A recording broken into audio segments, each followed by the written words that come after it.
El viento esa tarde olía a tierra húmeda y flores marchitas.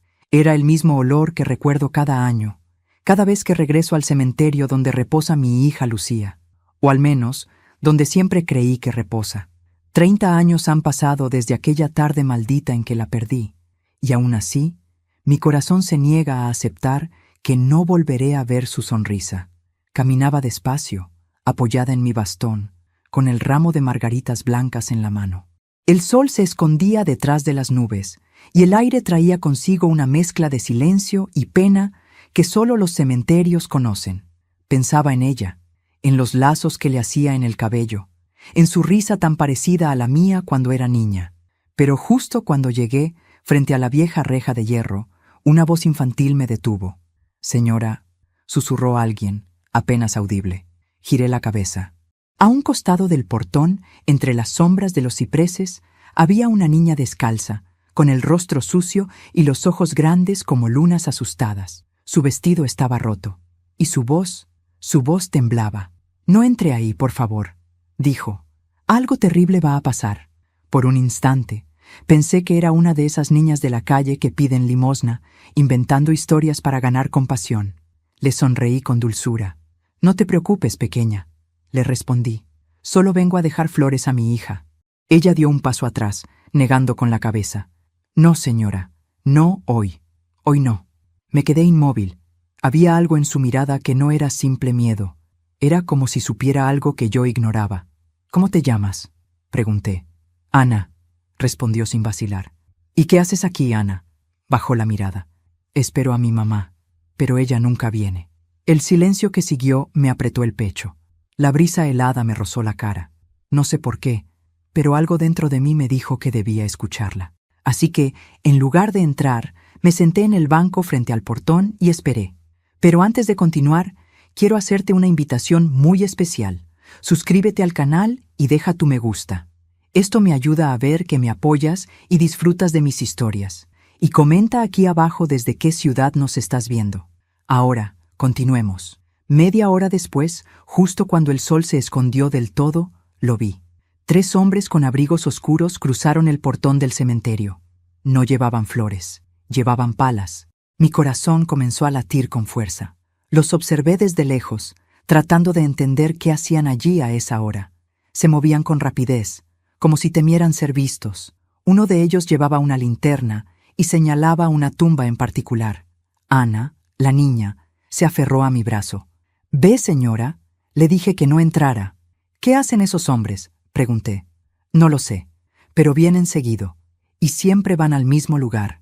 Mi garganta se secó. La linterna de los hombres iluminó una lápida vieja, con letras gastadas por el tiempo. Me incliné hacia adelante, tratando de leer desde la distancia, y entonces lo vi. El nombre grabado en la piedra.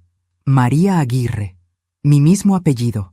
Un escalofrío me recorrió la espalda. «No puede ser», murmuré.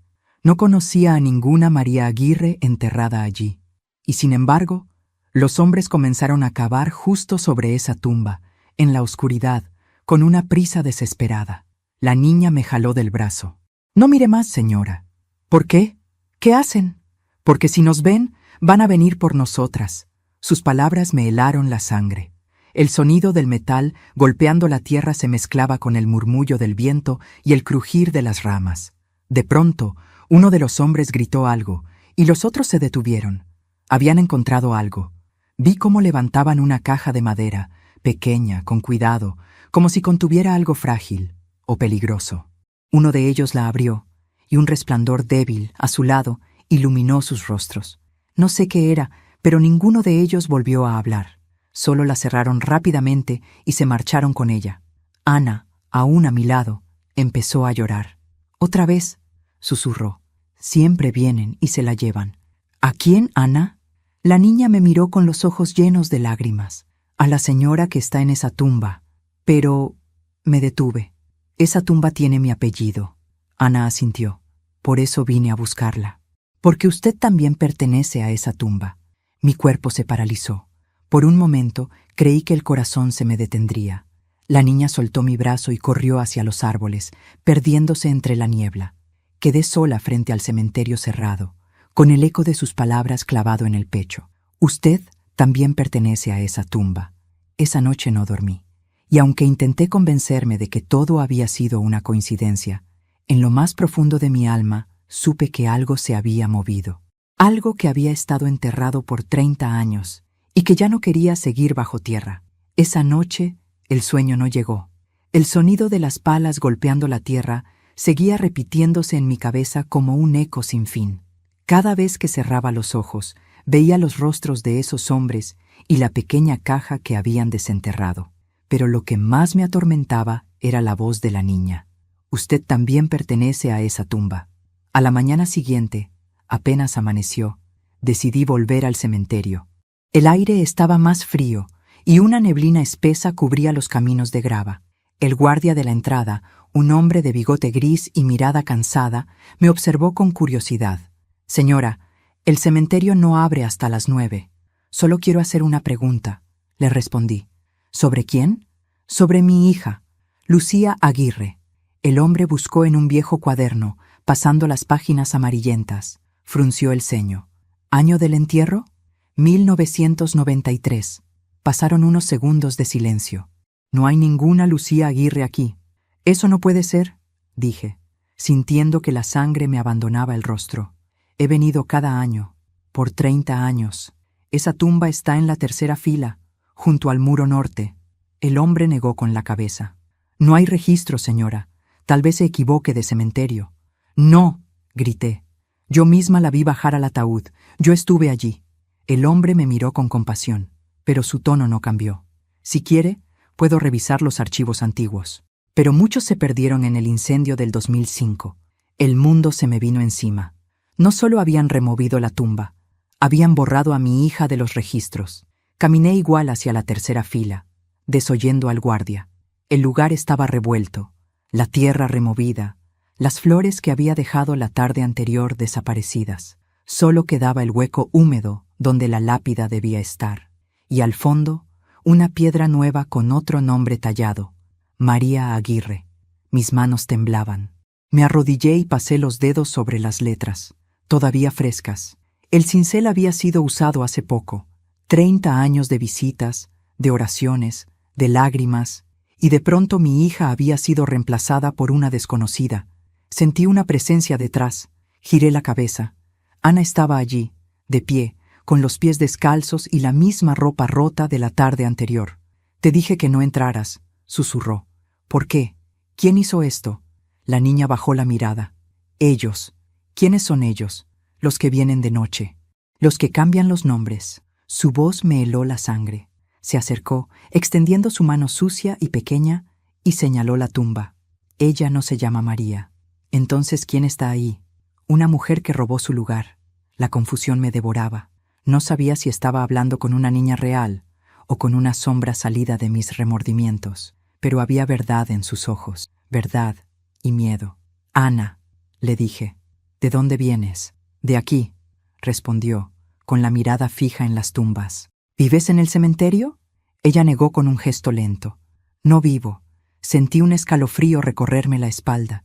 Intenté tocarla, pero dio un paso atrás. «No me busque de día, señora. Solo vengo cuando Lucía llora». Mis labios temblaron. «¿Lucía?» «Sí, ella me llama». «¿Dónde está?» Ana levantó la mirada hacia el muro del fondo, donde el sol no entra, donde nadie la visita. Aquel muro era el límite del cementerio, la parte más antigua, donde las tumbas estaban cubiertas de musgo y las cruces oxidadas caídas. Me acerqué con el corazón latiendo como tambor. El silencio allí era diferente, pesado, espeso. El aire tenía un olor extraño, como a humedad vieja y flores podridas. Entre las lápidas encontré algo que no debería estar allí, un ramo de flores frescas, las mismas margaritas blancas que yo había dejado en la tumba de Lucía el día anterior. Debajo, un pedazo de tela blanca manchada de barro. La levanté. Era parte del vestido que Lucía usó el día de su entierro, el mismo encaje que yo misma había cosido con mis manos. Mi cuerpo temblaba entero. Miré alrededor. Nadie. Solo Ana, de pie junto a una cruz torcida, observándome en silencio. «Te dije que no vinieras», repitió. «¿Qué significa esto, Ana?» que Lucía no está donde tú crees. ¿Dónde está entonces? La niña dio media vuelta y se perdió entre la niebla, dejando su voz flotando en el aire. Búscala donde nadie mira. Regresé al portón y busqué al guardia, pero ya no estaba. La caseta estaba vacía y la taza de café sobre la mesa seguía humeando. Era como si se hubiera desvanecido. Sentí que el suelo me fallaba. A lo lejos, las campanas de la iglesia marcaron las 6. El viento sopló con fuerza y las hojas secas giraron a mi alrededor. En el suelo, junto a mis pies, apareció algo que no estaba antes. Una pequeña cruz de madera con mi nombre grabado, Susana Aguirre. Fecha de nacimiento, 1955. Fecha de fallecimiento, en blanco. Caí de rodillas, el corazón desbocado. No supe si gritar o llorar. Tomé la cruz con las manos y la apreté contra mi pecho. Y en ese instante, juré que encontraría la verdad, aunque me costara la vida, aunque me costara la cordura. Porque algo o alguien estaba intentando borrar no solo a mi hija, sino a mí también. Esa tarde juré no volver más al cementerio, pero las promesas son débiles cuando el corazón arde de incertidumbre. El alma de una madre no sabe rendirse, y la mía, después de 30 años, acababa de despertar. Durante todo el día, traté de convencerme de que lo ocurrido era producto de mi imaginación. La niña, los hombres, la tumba reemplazada, mi nombre grabado en una cruz. Quizá, pensé, la edad empieza a jugar con mi mente, pero en el fondo sabía que no era locura, era advertencia. Cuando el sol cayó, tomé una linterna, una pala y una vela. Me cubrí con un abrigo oscuro y salí sin avisar a nadie. El guardia del cementerio no estaba. Desde el día anterior no lo había vuelto a ver, así que salté la pequeña reja lateral y entré. El silencio era absoluto. Solo se oía el crujir de mis pasos sobre las hojas secas. Las lápidas brillaban débilmente bajo la luna. Me dirigí hacia la tumba donde antes descansaba mi hija. El aire allí olía distinto, más espeso, como si la tierra misma respirara. Encendí la vela y la coloqué sobre el hueco donde ahora decía María Aguirre. La cera empezó a derretirse lentamente. Me arrodillé, pasé la mano por la tierra y sentí algo duro bajo los dedos. Cavé con cuidado, apartando la tierra húmeda con las uñas. Entonces lo vi. Una muñeca vieja, con el vestido azul desteñido y los ojos de vidrio rotos. Era la muñeca de Lucía, la misma que sostenía el día que murió, la misma que yo misma puse dentro de su ataúd. El corazón se me detuvo por un instante. ¿Cómo había llegado ahí? Me temblaban las manos cuando la tomé. La tela estaba húmeda, pero olía a lavanda, igual que los cajones donde guardaba las cosas de mi hija. De pronto, el viento sopló con fuerza y la llama de la vela se apagó. Todo quedó oscuro. Y entonces lo escuché. Un susurro. Mi nombre. ¡Susana! Sentí el aire helado rozarme el cuello. Giré la linterna, iluminando a mi alrededor, pero no había nadie. Solo las sombras alargadas de los cipreses. El susurro volvió, más claro esta vez. «Mamá». El cuerpo se me paralizó. Reconocí esa voz. Era la de Lucía. «¿Lucía?», murmuré. «¿Eres tú?». No hubo respuesta, solo el sonido del viento. Pero cuando bajé la mirada, noté algo más en el hueco de la tierra. Un pequeño medallón de plata, cubierto de barro. Lo limpié con la manga del abrigo y casi se me escapó de las manos al ver lo que contenía. Dentro, una fotografía mía con Lucía tomada el día de su cumpleaños número 8. El mismo medallón que desapareció con ella en el accidente. No pude contener el llanto. Caí de rodillas, abrazando la muñeca y el medallón contra mi pecho. El dolor, contenido durante tantos años, brotó como un río, y en medio de mi llanto escuché pasos detrás de mí, pasos suaves, casi flotantes. Giré. Ana estaba allí. Su rostro, pálido bajo la luz de la luna, tenía una expresión triste, casi maternal. «Te dije que no la buscaras», susurró. «¿Por qué? ¿Qué me estás ocultando?». Ana se acercó y la linterna iluminó su rostro. Sus ojos no eran del todo humanos. Eran de un color grisáceo, profundo, como el agua quieta de un pozo. «Porque ella no descansa», dijo. «¿Quién? ¿Lucía?» «Sí, no está en paz». «¿Por qué?» Ana bajó la cabeza. Porque alguien la cambió de lugar. Mis labios temblaron. ¿Quién la cambió?, pregunté con desesperación.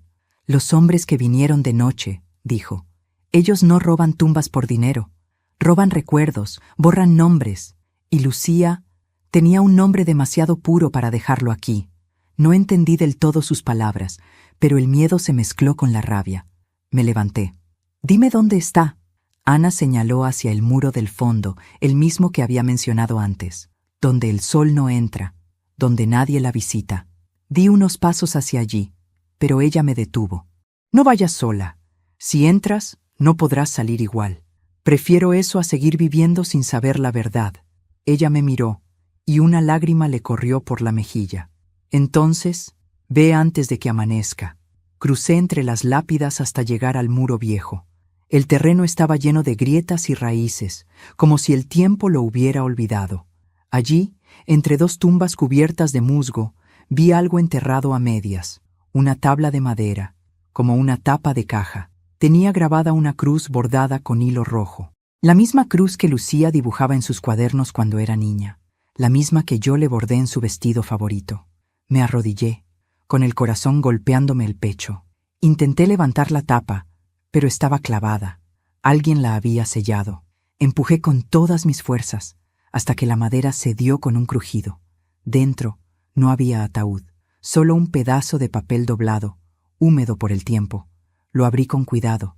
Decía, con letra infantil: «Mamá, no me busques más. Estoy donde tú también estarás algún día. No tengas miedo». Solté el papel. El aire se volvió más frío. Ana ya no estaba, y en su lugar, sobre la tierra, había una flor blanca recién cortada. Salí corriendo, sin mirar atrás. Las sombras parecían moverse, siguiéndome. El sonido de mis pasos se mezclaba con el susurro del viento, repitiendo una y otra vez mi nombre. Cuando llegué a la salida, el primer rayo del amanecer se filtraba entre los árboles.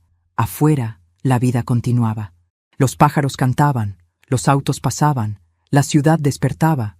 Pero yo sabía que algo había cambiado para siempre, porque bajo la tierra, en el lugar donde las madres van a llorar a sus hijas, había algo más que tumbas y recuerdos. Había un secreto que alguien había intentado enterrar junto con mi niña. Y yo, Susana Aguirre, no descansaría hasta desenterrarlo todo. Amanecí con los ojos hinchados y las manos entumecidas. No había dormido ni un minuto. Sobre la mesa estaban la muñeca de Lucía, el medallón y el papel con su letra, aquel que decía: «Mamá, no me busques más. Estoy donde tú también estarás algún día». Las palabras me daban vueltas en la cabeza. ¿Quién había escrito eso? ¿Mi hija? ¿Alguien imitando su letra? No podía quedarme de brazos cruzados. Tenía que seguir el rastro. Recordé al hombre que organizó el funeral de Lucía hace 30 años, don Mateo, dueño de la funeraria Eterna Luz. Un hombre reservado, de mirada triste y manos frías. No lo veía desde aquel día, y sin embargo, supe que debía empezar por él. La funeraria seguía en pie, en la misma esquina de siempre, aunque más vieja, con los letreros descoloridos y las ventanas cubiertas de polvo. Empujé la puerta y el sonido de una campanita resonó en el aire. Un olor a cera, formol y flores viejas me golpeó. Detrás del mostrador, un joven con bata blanca levantó la vista. «¿Puedo ayudarla, señora?» «Busco a don Mateo». «¿El fundador? Murió hace unos años. Yo soy su nieto, Julián». «¿Era usted una conocida suya?» «Digamos que tuvimos un asunto pendiente. Le conté que buscaba información sobre un entierro de 1993, el de una niña llamada Lucía Aguirre. El muchacho revisó en una vieja computadora, pero negó con la cabeza. No hay registros digitales tan antiguos, pero mi abuelo guardaba archivos físicos en el sótano. «¿Puedo verlos?», pregunté, sin dudar. «No se permite el acceso, señora. Por favor», supliqué. «Es mi hija». El joven dudó un momento, pero la desesperación en mi voz lo convenció. Tomó una linterna y me guió por un pasillo estrecho hasta una puerta de metal oxidada. La abrió con una llave vieja y bajamos una escalera húmeda y oscura. El sótano olía a madera podrida y polvo. En una estantería, cientos de carpetas cubiertas de telarañas esperaban el olvido. Buscamos durante casi una hora. Finalmente, Julián exclamó: «Aquí está, Lucía Aguirre, 1993. Tomó la carpeta y me la entregó. Mis manos temblaban mientras la abría. Dentro había papeles amarillentos, el certificado de defunción, la orden de entierro y una hoja con la firma de mi esposo. Hasta ahí, todo parecía normal. Pero debajo había algo más. Una hoja con otro nombre. María Aguirre. Misma fecha. Mismo número de ataúd. Esto no puede ser, murmuré. Debe de ser un error de duplicado, dijo Julián. No, lo interrumpí. Esa mujer está enterrada en el lugar de mi hija. Julián frunció el ceño. Espere un momento. Sacó una caja metálica de la estantería. Mi abuelo guardaba notas personales sobre los casos extraños. Abrió la caja y dentro había recortes de periódico, fotografías y un pequeño cuaderno con tapas de cuero. En una de las páginas, escrita con letra temblorosa, se leía: Entierro duplicado, 2 cuerpos, una tumba. La madre no debe saberlo. Orden directa del cliente. La caja pequeña contenía el medallón. Sentí un mareo. ¿Qué cliente?, pregunté. No lo dice. Pero aquí hay un número de expediente municipal, respondió Julián. Lo anoté con manos trémulas. Gracias, hijo. Me ha ayudado más de lo que imagina. Él me tomó del brazo. Señora, tenga cuidado. Si mi abuelo escribió eso, es porque temía algo. ¿Temía a quién? Julián tragó saliva. A la familia que pagó por el entierro doble. Salí de la funeraria con el corazón desbocado. La lluvia comenzaba a caer, y las calles parecían más oscuras de lo normal. Caminé hasta la parada del autobús, pero cuando estaba por subir, noté algo en el asiento trasero. Una niña, sentada, mirando por la ventana, descalza, con trenzas. Era Ana. Me quedé paralizada. Ella giró la cabeza lentamente y me miró con esos ojos grises que parecían ver más allá del mundo. No dijo nada, solo levantó su mano y señaló hacia la calle. Seguí la dirección de su dedo. Allí, frente a una vieja casona, había un símbolo pintado en la puerta. Una cruz bordada con hilo rojo. El mismo símbolo que vi en la tapa de la caja donde encontré la carta de Lucía. Cuando volví la vista al autobús, Ana ya no estaba. El asiento estaba vacío, húmedo por la lluvia, y sobre él había una margarita blanca. La curiosidad pudo más que el miedo. Me acerqué a la casona. Era enorme, con las ventanas selladas y el techo cubierto de musgo. Un cartel oxidado en la entrada decía: Propiedad confiscada, Ministerio de Salud. Empujé la verja y entré. El aire olía a moho y recuerdos muertos. El suelo crujía bajo mis pasos. Avancé por un pasillo lleno de cuadros viejos y polvo. En el fondo, una puerta entreabierta dejaba escapar una luz amarilla. Empujé suavemente. Era una especie de sala con estantes llenos de frascos, documentos y fotografías.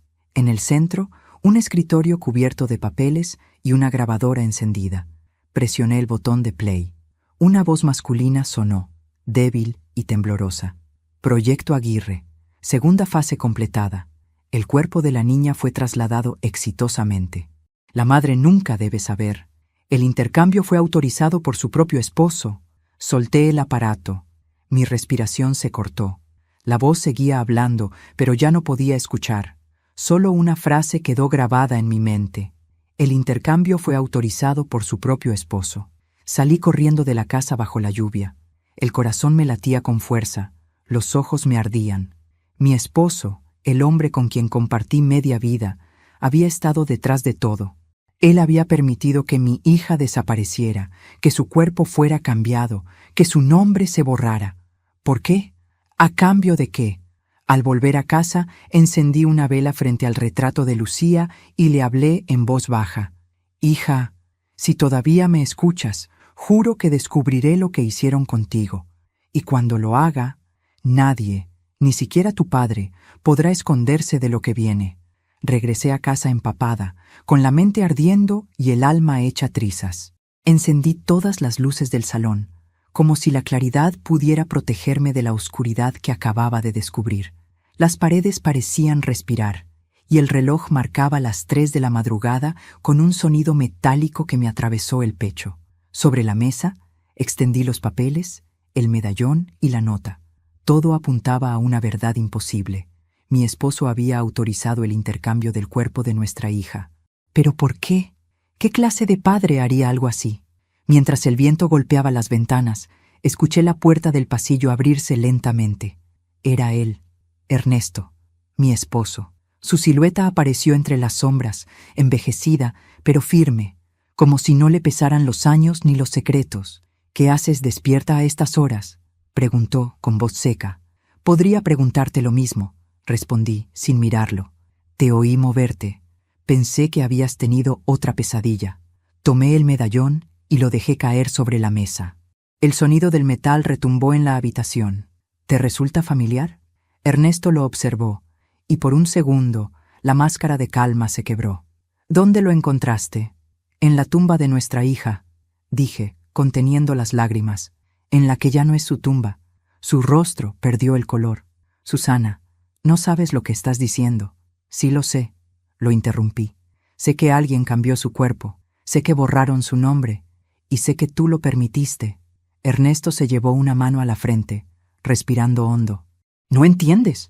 Entonces hazme entender», grité. 30 años, Ernesto. 30 años visitando una tumba vacía. ¿Quién estaba allí, si no era nuestra hija? ¿Qué hiciste con ella? Él guardó silencio. Sus ojos, cansados, parecían mirar más allá de mí, como si hablara con fantasmas. Pero antes de continuar, quiero hacerte una invitación muy especial. Suscríbete al canal y deja tu me gusta. Esto me ayuda a ver que me apoyas y disfrutas de mis historias. Y comenta aquí abajo desde qué ciudad nos estás viendo. Ahora, continuemos. Ernesto se sentó frente a mí. Sus manos temblaban. «Fue un error», dijo al fin, con la voz quebrada. «Todo empezó la noche del accidente. El auto cayó al río, ¿recuerdas? Cuando lo sacaron, nos dijeron que Lucía no sobrevivió. Pero no era cierto. El mundo se detuvo». «¿Qué estás diciendo?». «Lucía seguía viva», continuó. «Apenas respiraba, pero tenía pulso. La llevaron a un hospital en otra ciudad, y los médicos hablaron de un programa experimental. Dijeron que podían salvarla, pero que el precio sería alto». «¿Qué precio?», susurré. «Su identidad. Debía morir oficialmente para ser parte del proyecto. Me juraron que tendría una nueva vida, sin recuerdos, sin pasado. Y yo acepté». Las lágrimas me quemaron los ojos. «¿La entregaste? ¿Entregaste a nuestra hija a unos desconocidos?». «Lo hice para salvarla», dijo, pero su voz sonó más a excusa que a verdad. Tenía miedo de perderla. No soportaba verte destruida. Lo abofeteé con todas mis fuerzas. El golpe resonó seco. «No tenías derecho. Era mi hija también. La tuya, la mía, la de ambos», susurró. «Pero ellos no eran personas comunes. Ese símbolo, el de la Cruz Roja, pertenecía a una organización que trabaja con cuerpos, con almas. No sé cómo explicarlo». «Explícalo», le exigí. Ernesto bajó la mirada. «Después del intercambio, me hicieron firmar documentos. Prometí no hablar nunca. Si lo hacía...». «¿Qué?». «Si lo hacía, tú morirías». El silencio que siguió fue insoportable. Mis lágrimas ya no eran de dolor, sino de furia. «Y por eso preferiste callar 30 años», dije con amargura. «Me dejaste llorar frente a una tumba vacía, mientras ellos se reían de mí».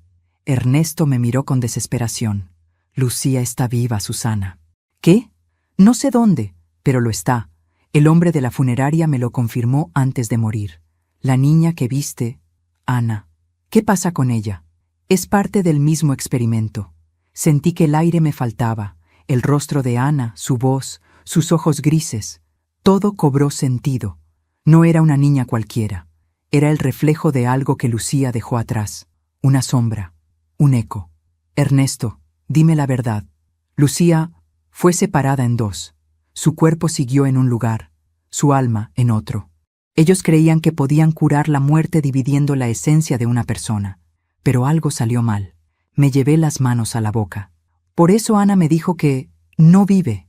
«Sí, porque una parte de Lucía sigue atrapada». Ernesto se levantó y me entregó un sobre arrugado.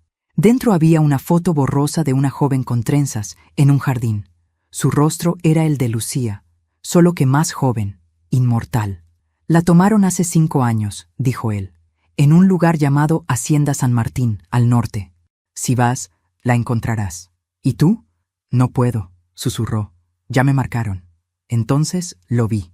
En su muñeca, bajo la manga, tenía grabado el mismo símbolo, una cruz roja cosida a la piel. Esa noche, mientras él dormía en el sillón, empaqué mis cosas, la foto, el medallón y la nota. Dejé una carta sobre la mesa. No me importa si tengo que cruzar el infierno. Si Lucía sigue en este mundo, la traeré de vuelta. Y si no, haré que los que jugaron con su alma paguen por ello. Salí de casa antes del amanecer.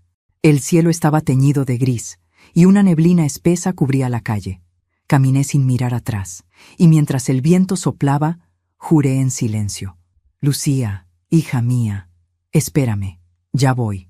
El viaje al norte fue largo y silencioso. El paisaje se volvía más árido conforme el autobús se alejaba de la ciudad. El cielo, gris como una sábana vieja, parecía observarme con indiferencia. Tenía la foto de Lucía apretada entre mis manos. Su sonrisa, tan parecida a la de antes, me daba fuerza, pero también miedo. Miedo de que al final del camino descubriera algo peor que la muerte. Pasé 2 días viajando hasta llegar al pueblo de San Martín del Valle. Era un lugar detenido en el tiempo, casas bajas, calles de tierra y un silencio que pesaba más que el calor. En la única tienda del pueblo pregunté por la hacienda, y el tendero me miró como si hubiera dicho una maldición. ¿La hacienda San Martín?, repitió, bajando la voz. Eso está abandonado hace décadas. Nadie va allí. ¿Por qué?, pregunté. Porque dicen que los que entran no salen igual. No respondí. Compré una linterna, agua, un poco de pan, y seguí el camino que él me señaló, flanqueado por álamos secos y muros cubiertos de hiedra. Cuando el sol empezó a ocultarse, la vi. Una construcción inmensa, de muros descascarados, con las ventanas rotas y una torre en ruinas que parecía vigilarlo todo. Sobre el portón, aún visible entre el polvo, un emblema tallado, una cruz bordada con hilo rojo. Entré empujando el portón, que chirrió como si se quejara. El aire olía a humedad y hierro oxidado. Dentro, las paredes estaban cubiertas de fotografías antiguas, documentos médicos, recortes de periódicos amarillentos. En uno de ellos, un titular me heló la sangre. Proyecto Vida Eterna. Médicos afirman haber detenido el envejecimiento celular. Reconocí un nombre entre los firmantes: Ernesto Aguirre. Mi esposo, el traidor. Las lágrimas me nublaron la vista. Seguí caminando entre las habitaciones vacías.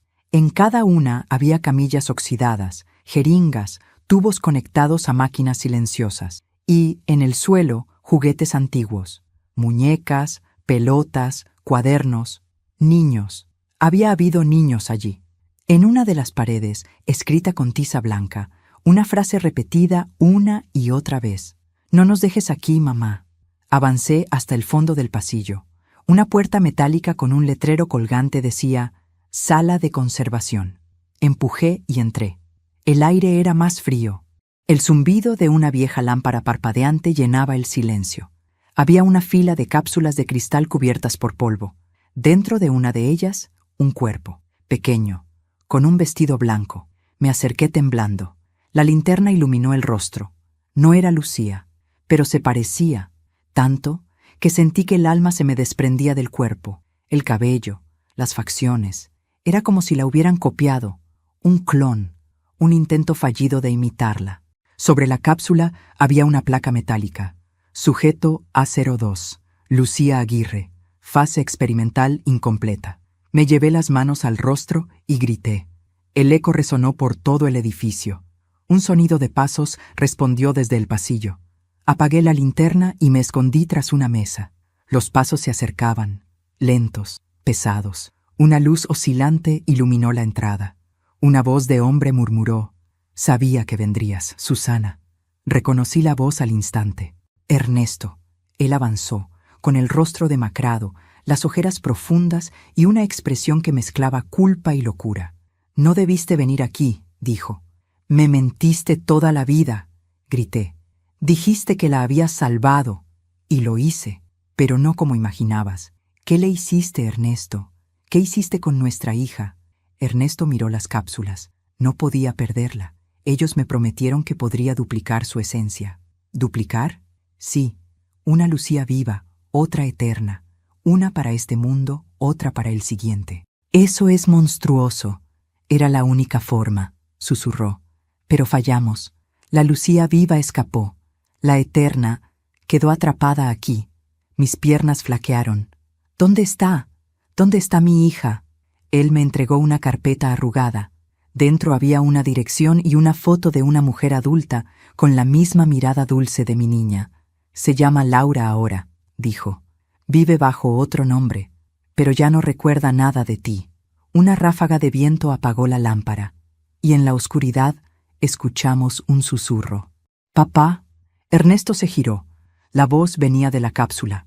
La figura dentro del cristal movió un dedo. Sus ojos se abrieron lentamente. «Mamá», grité. Ernesto corrió hacia ella, pero antes de tocar el vidrio, éste se quebró con un estruendo. Un líquido espeso se derramó por el suelo. El cuerpo dentro comenzó a disolverse, como si se fundiera con el aire. «¡No!», rugió Ernesto. «No era así como debía terminar». La figura extendió una mano transparente hacia mí. Su voz era un suspiro. «Gracias por venir, mamá. Ya no me duele». Y desapareció. Ernesto cayó de rodillas. Yo me acerqué temblando. La cruz roja que llevaba en la muñeca comenzó a arderle. Él gritó, mientras el símbolo se consumía, dejando una marca oscura en su piel. «¡Nos castigaron!», exclamó. «No debimos jugar con la vida». Lo arrastré fuera, bajo la lluvia. La hacienda ardía detrás de nosotros, como si el fuego hubiera esperado 30 años para cobrar su deuda. Cuando llegamos al camino, Ernesto se desplomó. Su respiración era débil. «Susana», murmuró, «dile a Lucía que la amé, aunque la perdí». Sus ojos se apagaron. La cruz roja en su muñeca se desvaneció por completo. Me quedé sola, de rodillas, con la foto de Laura en las manos. El fuego iluminaba el horizonte, y supe que no había terminado, porque si mi hija seguía viva, aunque sin memoria, yo la haría recordar. Esa noche, mientras caminaba bajo la tormenta, volví a escuchar la voz de Ana. «Ya la liberaste, señora», susurró. «¿Y tú?», pregunté. La niña sonrió, triste. «Yo soy lo que quedó de ella, pero ahora puedo descansar», y se desvaneció entre la lluvia. El amanecer me encontró caminando sin rumbo, con el cuerpo empapado y el corazón destrozado. La hacienda ardía a mis espaldas, sus paredes colapsaban en silencio, y con cada crujido del fuego sentía que se quemaba también una parte de mí. El olor a madera y ceniza se mezclaba con la lluvia, creando una atmósfera irreal, como si el mundo se deshiciera junto con mis recuerdos. En mis manos temblorosas sostenía la carpeta que Ernesto me había entregado antes de morir. Dentro, además de la foto, había una dirección escrita a mano: Clínica Santa Lucía, Ciudad de Lerma. Y una frase, tachada y casi ilegible: Proyecto Vida Eterna. Caso 02. Sujeta L.A. Laura Aguirre, pensé, pronunciando en voz alta el nombre que ahora reemplazaba al de mi hija. Lucía había muerto para el mundo, pero Laura vivía. Era hora de encontrarla, aunque tuviera que enfrentarme a todos los fantasmas del pasado. El viaje a Lerma fue un tormento. El autobús avanzaba lento entre los caminos inundados. Cada gota de lluvia que golpeaba el vidrio sonaba como un latido, recordándome que seguía viva por una razón: ver los ojos de mi hija una vez más. Llegué al anochecer. La ciudad era pequeña, de calles empedradas y faroles antiguos. Pregunté por la clínica y una mujer mayor, con delantal blanco, me señaló el camino. «Queda al final de la colina. Pero ya no es una clínica», me dijo, bajando la voz. «¿Cómo que no? Ahora es un centro de investigación privada. Nadie entra allí». La desconfianza en su mirada me confirmó que seguía el camino correcto. Esperé a que oscureciera por completo, y subí la colina bajo la llovizna. La antigua clínica era un edificio gris, rodeado de alambrados y cámaras. En el portón, un cartel metálico decía: Fundación Renacer, Investigación Genética y Memoria Celular. Las letras se parecían demasiado a las que había visto en los documentos de la Hacienda San Martín. Sabía que estaba en el lugar correcto. Sabía también que no me dejarían entrar. Así que esperé. A medianoche, una furgoneta blanca se detuvo frente al portón. Un guardia bajó para abrir, y por un instante las luces internas iluminaron a los pasajeros. Y allí, entre ellos, la vi. Lucía, o mejor dicho, Laura. Tenía el mismo cabello castaño, la misma inclinación de cabeza al hablar, pero sus ojos ya no eran los de antes. Había algo frío, distante, como si el alma que los habitaba no reconociera el mundo. Iba vestida con un uniforme gris y un brazalete con un código. Me cubrí el rostro con la bufanda para no ser reconocida y observé cómo la furgoneta desaparecía tras el portón. Mi corazón latía con una mezcla de alegría y espanto. Era ella. Mi hija estaba viva y prisionera. Durante 3 días vigilé el lugar desde una colina cercana. Anoté los horarios, los movimientos, los cambios de guardia. Parecía más un laboratorio que una clínica. Hombres con batas blancas entraban y salían, cargando cajas metálicas y equipos. De noche, luces azules parpadeaban en el piso superior. Dormía poco, comía apenas pan y agua, pero mi mente no se detenía. Cada amanecer me acercaba más al momento de actuar. Tenía que entrar. Tenía que verla de cerca, aunque fuera por última vez. El 4.º día, cuando la furgoneta volvió a salir, aproveché. Corrí hacia el muro trasero, cubierto de enredaderas, y encontré una rendija en la malla. Me raspé las manos, me golpeé las rodillas, pero logré entrar. El silencio dentro era sepulcral. Solo se oía el zumbido constante de las máquinas. Avancé por los pasillos oscuros hasta encontrar una sala iluminada por luces frías. En el centro, una cápsula de vidrio similar a las de la hacienda. Y dentro, una mujer dormía. Era Laura. Apreté una mano contra el vidrio. Lucía, susurré. Sus ojos se abrieron lentamente. Por un instante creí que me había reconocido, pero su mirada fue vacía, confusa. ¿Quién eres?, preguntó con voz débil. Soy tu madre, mi amor. Soy yo, Susana. Ella frunció el ceño, como si tratara de recordar. No tengo madre, dijo al fin. Solo doctores. Mi corazón se quebró. No, tú tienes una madre. Yo te traje al mundo. Yo te vi nacer. Ella apartó la mirada, como si esas palabras le dolieran. Dicen que mi madre murió. Entonces lo comprendí. Le habían borrado la memoria. Habían vaciado su mente y llenado su cuerpo con la versión que ellos quisieron. La habían convertido en un experimento, un alma dividida, un cuerpo renacido, sin pasado. La puerta se abrió de golpe. Un hombre alto, con bata blanca y expresión de hierro, entró. «¿Quién demonios es usted?», rugió. Intenté correr, pero 2 guardias me sujetaron por los brazos. «Suéltenme, ella es mi hija». El hombre se detuvo, frunciendo el ceño. «¿Su hija? Eso es imposible». «Mírala», grité. «Tiene mi sangre, mi rostro, mi vida». El hombre me observó con calma inquietante. «Nombre», ordenó. «Susana Aguirre». Su rostro cambió. Me miró como si hubiera pronunciado una maldición. «Así que usted es la madre del caso Cero». «¿Qué significa eso?», pregunté. «Significa que su hija fue el primer intento exitoso del proyecto Vida Eterna. Pero usted era la variable incontrolable». ¿Variable? Su vínculo emocional interfería en el experimento. La energía entre madre e hija era demasiado fuerte. «No somos energía, somos seres humanos», grité. Él sonrió con frialdad. «Precisamente por eso fracasaron los ensayos posteriores. El amor es un error biológico». El sonido de una alarma interrumpió la conversación. Las luces parpadearon. Los guardias me soltaron un momento. No lo pensé. Corrí hacia la cápsula y golpeé el vidrio. «Lucía, despierta. Eres mi hija. Lucía Aguirre, recuérdalo». Ella tembló.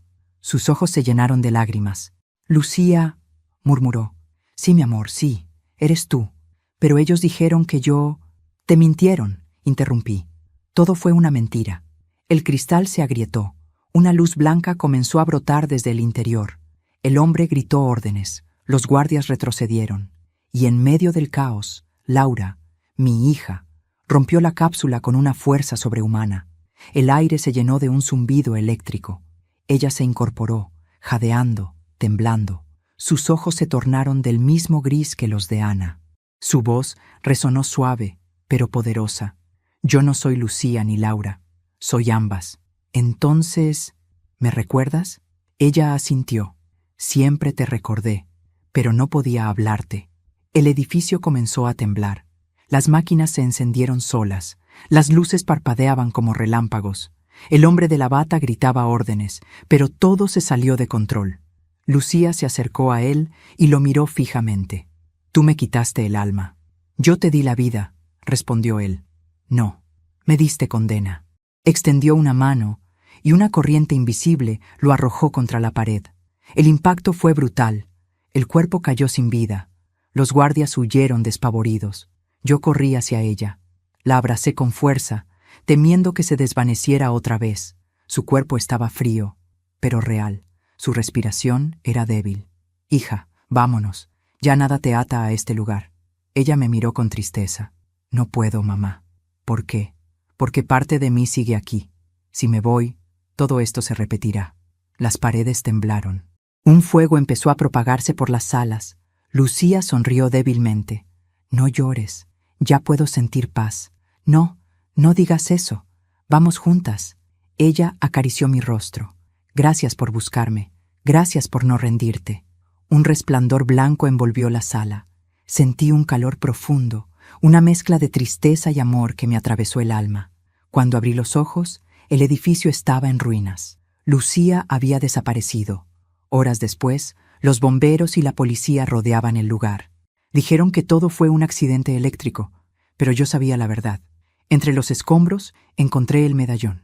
Dentro, una nueva foto. Lucía y yo, abrazadas, sonriendo. Una imagen que jamás existió, hasta ese momento. Me arrodillé entre las cenizas y lloré. No de dolor, sino de alivio. Mi hija, de alguna manera, me había devuelto un pedazo de ella. Un último adiós, un cierre. Y mientras el sol nacía sobre las ruinas de la Fundación Renacer, supe que la promesa que le hice aquella noche, «No descansaré hasta encontrarte», se había cumplido. Lucía no estaba viva en este mundo, pero tampoco muerta. Estaba libre. Caminé colina abajo, con el medallón sobre el pecho, escuchando una voz que el viento parecía traerme desde lejos. «Te veré, mamá, cuando las flores vuelvan a crecer». Y por primera vez en 30 años sonreí. Han pasado 3 años desde aquella noche en la Fundación Renacer. A veces, cuando despierto antes del amanecer, el silencio del mundo me recuerda el eco de su voz. «Te veré, mamá, cuando las flores vuelvan a crecer». Y entonces entiendo que algunas despedidas no terminan con la muerte, sino que se transforman en semilla. Desde que todo ocurrió, he cambiado de ciudad. Vivo en una pequeña casa en el campo, lejos del ruido y las sombras del pasado. Los vecinos creen que soy una viuda tranquila que pasa las tardes bordando o regando su jardín. Nadie imagina la historia que me trajo hasta aquí, ni el peso que todavía llevo en el pecho. El jardín, ese pequeño espacio detrás de mi casa, se ha convertido en mi refugio. Allí planté margaritas, girasoles y lirios blancos, las flores favoritas de Lucía. Cada mañana, mientras las riego, hablo con ella. Le cuento lo que he soñado, lo que me duele y lo que todavía me hace sonreír. A veces, juro que el viento me responde. La primera primavera que pasé aquí fue la más dura. Cada pétalo que nacía me recordaba lo que había perdido. No podía evitar pensar en Ernesto, en su locura disfrazada de amor, en la traición que destruyó a nuestra familia, y sin embargo, en mis noches de soledad, me descubrí perdonándolo. Sí, lo perdoné. No por él, sino por mí, porque comprendí que el odio es una cárcel más profunda que cualquier laboratorio. Ernesto no actuó por maldad, sino por miedo.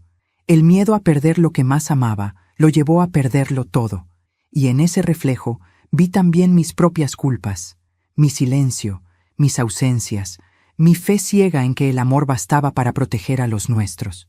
El amor, lo aprendí demasiado tarde, no siempre salva, pero sí redime cuando se mantiene puro, incluso después de la tragedia. Una tarde de otoño, mientras recogía las hojas secas del jardín, encontré algo enterrado junto a las raíces de un rosal. Era una pequeña caja de madera, vieja, cubierta de tierra.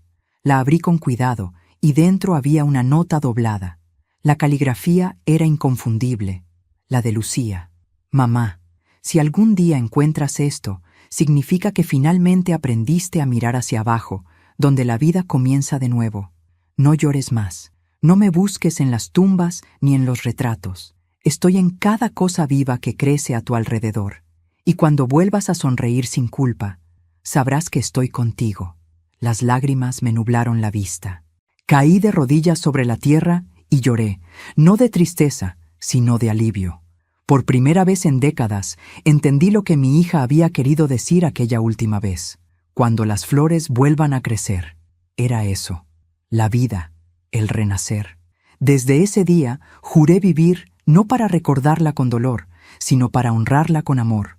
Poco a poco, los años comenzaron a suavizar el peso de los recuerdos. Mis manos, marcadas por el tiempo, siguen bordando. Pero ya no coso vestidos ni manteles, sino pañuelos con frases que me recuerdan que sigo viva. Uno de ellos dice, el amor no muere, solo cambia de forma. Otro, el que guardo bajo la almohada, tiene bordada una cruz roja, como las que marcaron nuestra historia. No como símbolo de dolor, sino de aprendizaje. Cada hilo que atraviesa la tela es una oración silenciosa, una manera de decirle al universo que lo perdono, que lo entiendo, que ya no guardo rencor. A veces, los vecinos pasan por mi jardín y me dicen que nunca vieron flores crecer tan rápido. Yo sonrío y no respondo. No sabrían cómo explicarles que no soy yo quien las cuida, sino ella, que cada amanecer siento su presencia como una brisa tibia que me acaricia el cabello, que cuando el sol cae, una sombra pequeña se sienta junto a mí y escucho una risa lejana, la misma de mi niña de 8 años. Hace unas semanas recibí una carta sin remitente. El sobre estaba sellado con cera roja. Dentro, solo una fotografía. Una joven de pie frente a un campo de lirios blancos. Tenía mi mirada, mi sonrisa, y en su cuello, el medallón que yo había perdido entre las ruinas de la Fundación Renacer. Detrás de la foto, una frase. Gracias por dejarme ir, mamá. Ahora soy libre. No supe si fue un milagro o una broma del destino. No sé si alguien la encontró, si renació de verdad, o si aquella imagen era solo un consuelo de los que ya no pertenecen a este mundo. Lo único que sé es que, desde entonces, duermo en paz, porque ya no necesito pruebas, no necesito verla, tocarla, ni siquiera oír su voz. Su presencia está en todas partes, en el perfume de las flores, en el canto de los pájaros, en el silencio de las noches en calma. Mi hija está viva donde el amor no muere. Hoy tengo 68 años. Camino lento, pero firme. Cada paso que doy me recuerda los kilómetros que recorrí para entender que la vida no se trata de lo que perdemos, sino de lo que aprendemos a soltar. Hay días en que mi cuerpo me duele, pero ya no me quejo. Cada cicatriz, cada arruga, es una historia escrita por la mano de Dios, y entre todas ellas hay una línea invisible que me une a Lucía. A veces, cuando el sol cae detrás de las montañas, cierro los ojos y escucho su voz. Ya no llora, ya no suplica, solo me dice, «Te lo dije, mamá». Las flores volvieron a crecer. Esta noche, el cielo está despejado, la luna brilla sobre el jardín, y el aroma de las flores llena el aire. Me siento en el viejo banco de madera, el mismo donde ella jugaba de niña, y abro el cuaderno donde escribo desde hace meses. No sé si algún día alguien leerá estas páginas, pero las escribo igual, como quien deja migas de pan para que otros encuentren el camino. Escribo porque quiero que el mundo recuerde que el amor de una madre no conoce fronteras, ni siquiera las de la muerte. Escribo porque hay mujeres, en algún rincón, que lloran a sus hijos perdidos sin saber que ellos siguen vivos en cada acto de bondad, en cada flor que florece, en cada sonrisa que regalan a los demás. Y escribo porque quiero dejar constancia de que perdonar no significa olvidar, sino liberarse. Lucía me enseñó que la memoria no está en las tumbas, sino en los gestos, en la ternura, en la fe que se niega a morir. Cuando el reloj marca la medianoche, una brisa recorre el jardín. Las margaritas se inclinan suavemente, como si saludaran, y yo sonrío, porque sé que está aquí. No la veo, pero la siento. Una energía cálida me envuelve, y oigo un susurro apenas audible. Descansa, mamá. Ya lo hiciste bien. Cierro los ojos. Una lágrima silenciosa resbala por mi mejilla, pero esta vez no es de tristeza. Es gratitud. Gratitud por haberla tenido, por haberla buscado, por haberla encontrado en lo más profundo de la pérdida. gratitud por entender que la muerte solo separa cuerpos, no almas.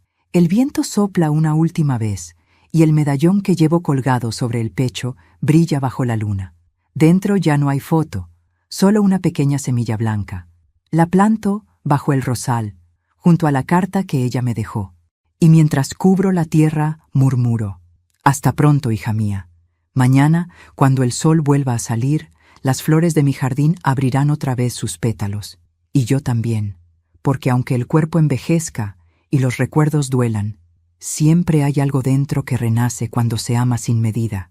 Y si tú, que estás viendo o escuchando esta historia, has perdido a alguien, quiero decirte algo desde lo más profundo de mi corazón.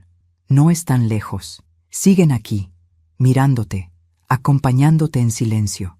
El amor no termina en la tumba, el amor continúa en ti. Así que no apagues la luz de tu alma por el dolor. Deja que florezca, como yo dejé florecer la mía, porque tarde o temprano, las flores siempre vuelven a crecer.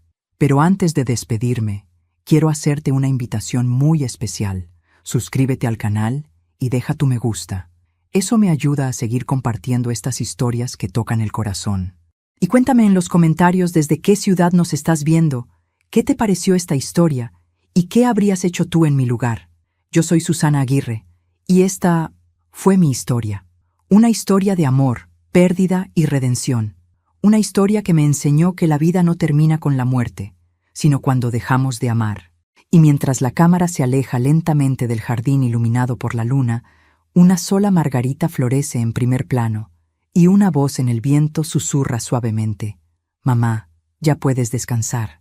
Las flores han vuelto a crecer.